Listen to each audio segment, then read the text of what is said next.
If you don't know how to prepare ginger tea, stay here because this video is for you. You only need 3 simple ingredients that probably you have in home.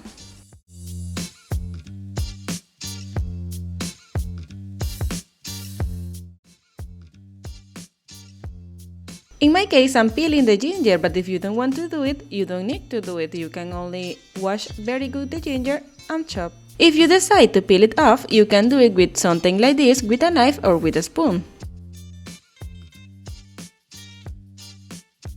You must chop into small pieces in the way you prefer.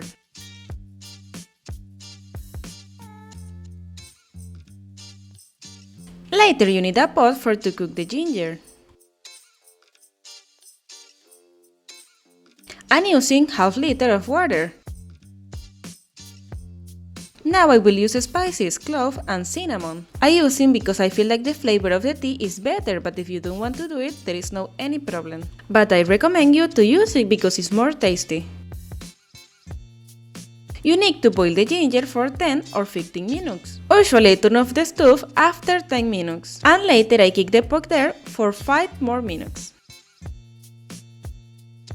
After that, you can drain. If you feel that the flavor is very strong, you can mix with water.